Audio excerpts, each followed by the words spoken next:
नमस्कार दोस्तों, एक बार फिर हाजिर हूँ आप सभी के लिए और एक मजेदार कहानी को लेकर। इस कहानी में ऑस्कर नाम के एक छोटे साइज का लड़के को देखेंगे जो अपनी हवस मिटाने के लिए अपनी नौकरानी से लेकर अपने पड़ोसियों तक को नहीं छोड़ता है और उनको प्रेग्नेंट कर देता है। यह कहानी ऑस्कर के कारनामों से भरी हुई है। तो चलिए बिना देर किए कहानी को शुरू करते हैं और देखते हैं ऑस्कर और क्या क्या कारनामे करता है। तो इस कहानी की शुरुआत में हम लोग एना नाम के औरत को देखते हैं जो कि अपने खेतों में काम कर रही होती है। तभी वहाँ पर जोसेफ नाम का एक आदमी भागता हुआ आता है और पुलिस से छुपने के लिए उसकी मदद मांगता है। तभी एना उसे अपने गुफा के अंदर छुपा लेते हैं, लेकिन जोसेफ इस मौके का फायदा उठाता है और गुफा के अंदर गेम बजाने लगता है। पुलिस जब चली जाती है तब जोसेफ बाहर आता है और इन दोनों की दोस्ती हो जाती है। इसके बाद यह दोनों एक दूसरे के साथ रहना शुरू कर देते हैं, लेकिन एक दिन पुलिस उसे देख लेते हैं। इससे पहले पुलिस उसे अरेस्ट करती वो पानी में कूदकर भाग जाता है। जोसेफ के बारे में बहुत सारी बातें फेमस हो जाती है। कुछ लोगों का कहना है कि वो पानी में डूबकर मर गया है, वहीं कुछ लोग यह कहते हैं कि वह यहाँ से भागकर अमेरिका चला गया है और वहाँ जाकर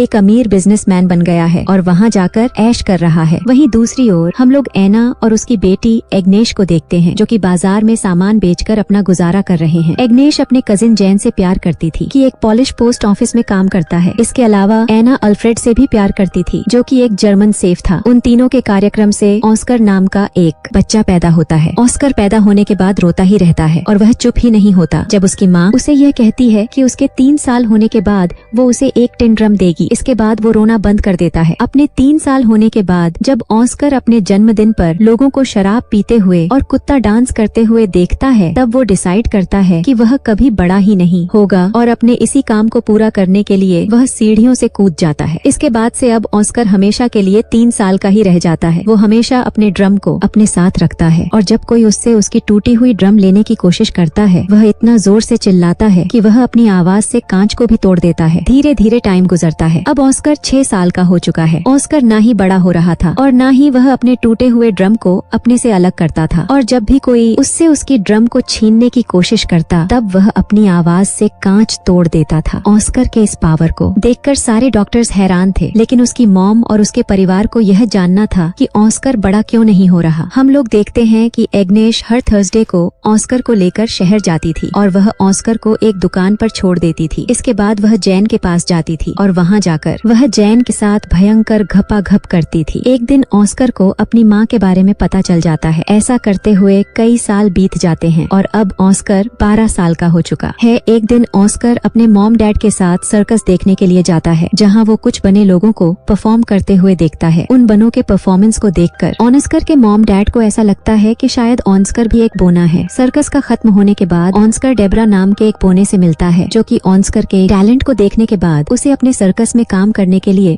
ऑफर देता है। लेकिन तभी ऑस्कर के मॉम डैड वहाँ पर आ जाते हैं और वो ऑस्कर को अपने साथ ले जाते हैं। इसके कुछ दिनों के बाद हम देखते हैं कि ऑस्कर की माँ ऑस्कर को जिस दुकानदार के पास छोड़कर जाया करती थी वह दुकानदार भी धीरे धीरे एग्नेस से प्यार करने लगा था और उसे और ऑस्कर को अपने साथ लंदन चलने के लिए कहता है। लेकिन तभी एग्नेस उसे मना कर देती है और वहाँ से चली जाती है। इसके कुछ वक्त बाद एग्नेस को यह पता चलता है कि वह प्रेग्नेंट है और उसके पेट में जैन का बच्चा है। इस बात से एग्नेस बहुत परेशान हो जाती है और वो टेंशन की वजह से बहुत सारी मछलियाँ खा जाती है जो कि उसे खाना बिल्कुल भी पसंद नहीं था। वहीं उसके पति अल्फ्रेड को इस बात से कोई भी फर्क नहीं पड़ता कि एग्नेस के पेट में किसका बच्चा है और वो एग्नेस को सिर्फ खुश देखना चाहता था। लेकिन ऑस्कर के पैदा होने के बाद एग्नेस को कभी भी खुशी नहीं हुई, इसलिए वह अपने इस बच्चे को पैदा करना नहीं चाहती है और बहुत ज्यादा मछलियाँ खाने की वजह से उसे फूड पॉइजनिंग हो जाती है और उसकी मौत हो जाती है। इसके कुछ सालों बाद हम लोग ऑस्कर को देखते हैं जो कि अपनी टूटी हुई ड्रम को ठीक कराना चाहता है। यह सब उस वक्त में हो रहा था जब जर्मनी पूरे पोलैंड पर हमला करके उस पर कब्जा करने की कोशिश कर रहा था। वहीं पोस्ट ऑफिस में भी पॉलिश लोग जर्मनी पर हमला करने की तैयारी कर रहे थे। तभी अचानक जर्मन का उन पर हमला हो जाता है। इस हमले से बहुत सारे लोग मारे जाते हैं जिनमें से एक जैन भी था। ऑस्कर इस हमले से किसी तरह से बच जाता है और वह यहाँ से भाग जाता है। इसके कुछ दिनों के बाद हम लोग देखते हैं कि अल्फ्रेड एक 16 साल की लड़की जिसका नाम मारिया था उसे अपनी दुकान में काम करने के लिए रखता है। मारिया दुकान के साथ साथ ऑस्कर का भी ध्यान रखती थी। धीरे धीरे ऑस्कर को भी मारिया से प्यार होने लगता है। ऑस्कर की उम्र भी मारिया जितनी ही थी, लेकिन मारिया को इस बात पर यकीन नहीं था और वो ऑस्कर को अभी भी बच्चा ही मानती थी। अब एक रात अल्फ्रेड किसी काम से शहर से बाहर जाता है। तभी ऑस्कर मारिया के पास जाता है और किसी चूहे की तरह उसके कंबल के अंदर घुस जाता है और गपागप करने लगता है। मारियो को भी ऐसा करने में अच्छा लगता है, इसलिए वह ऑस्कर को ना नहीं कहती। धीरे धीरे ऑस्कर उसके और करीब आने लगता है। लेकिन अचानक एक दिन उसे यह पता चलता है कि मारिया का अफेयर अल्फ्रेड के साथ चल रहा है और मारिया अल्फ्रेड से बहुत ज्यादा प्यार करती थी, लेकिन अल्फ्रेड सिर्फ उसका यूज कर रहा था। मारिया इस बात से बहुत ज्यादा दुखी होती है और रोने लगती है। इस मौके का फायदा उठाकर ऑस्कर उसके पास जाता है और उसे संभालने की सोचता है, लेकिन मारिया को बहुत ज्यादा गुस्सा आता है और वह ऑस्कर को बोना कहकर उसके पिछवाड़े पर लात मारती है। कुछ दिनों बाद हम यह देखते हैं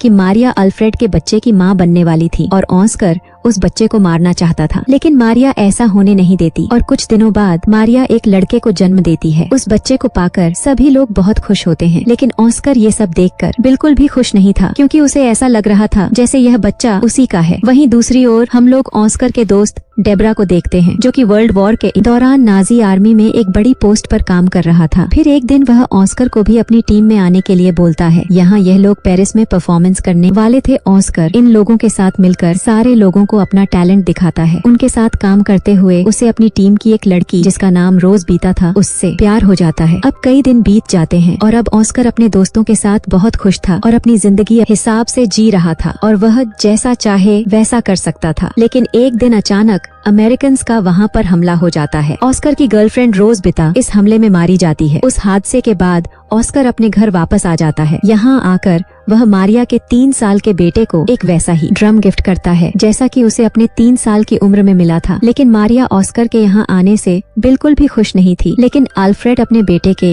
यहाँ आने से बहुत खुश था। अल्फ्रेड अपने बेटे को उन लोगों से छुपा कर रखता है जो कि ऑस्कर को हॉस्पिटल ले जाकर उसका इलाज करना चाहते थे, क्योंकि अल्फ्रेड को ऐसा कभी नहीं लगता कि ऑस्कर आम लोगों से अलग है। शहर की हालात धीरे धीरे बिगड़ने लगते हैं। इसके बाद डर के मारे अल्फ्रेड अपने पड़ोसी लीना और अपने बेटे ऑस्कर को बेसमेंट में छुपा कर रखता है। इसके साथ ही अल्फ्रेड को अपने नाजी होने की बात भी छुपानी पड़ती है। लेकिन अचानक एक दिन रशियन सिपाही उनके घर में घुस जाते हैं और वह अल्फ्रेड के सामने ही लीना के साथ जबरदस्ती करने लगते हैं। वहीं अल्फ्रेड को नाजी सिपाही होने की बात छुपाने के लिए ऑस्कर उसे एक चिन्ह देता है जिस पर नाजी होने की बात लिखी हुई थी। तभी अल्फ्रेड उस चिन्ह को निगल लेता है, लेकिन वो चिन्ह जाकर अल्फ्रेड के गले में फंस जाता है और उसकी मौत हो जाती है। अगली सुबह मारियल नाम का आदमी अल्फ्रेड के दुकान पर आ जाता है और वो दुकान का नया मालिक था। दुकान को अपने कब्जे में करने के बाद मारियल अल्फ्रेड का फ्यूनरल कर देता है, क्योंकि वो हाल ही में अपने पत्नी और बच्चे को खोया था और जानता था कि अपने को खोने से कैसा लगता है। अल्फ्रेड के मरने के बाद ऑस्कर समझ जाती है कि उसका इस दुनिया में कोई नहीं है। ऑस्कर फिर यह डिसाइड करता है कि अब वो बड़ा होगा। इसके बाद ऑस्कर अपने ड्रम को अल्फ्रेड के साथ दफना देता है, लेकिन तभी कहीं से एक पत्थर आता है और वह सीधा जाकर ऑस्कर के सर पर लगता है, जिसकी वजह से ऑस्कर वहीं पर बेहोश हो जाता है। यहीं पर एक आदमी इन लोगों को बताता है कि ऑस्कर अब बड़ा होने लगा है। मूवी के लास्ट में हम लोग ये देखते हैं कि एना को छोड़कर बाकी सारे लोग इस शहर को छोड़कर जा रहे हैं, जहां ऑस्कर को पता चलता है कि उसके चिल्लाने की शक्ति अब जा चुकी है और लास्ट में एना वहीं पर रह जाती है जहां से इस कहानी की शुरुआत हुई थी। और इसी के साथ ये मूवी यहीं पर खत्म हो जाती है। तो दोस्तों, कैसी लगी मेरी वीडियो? अच्छी लगी हो तो एक लाइक जरूर करें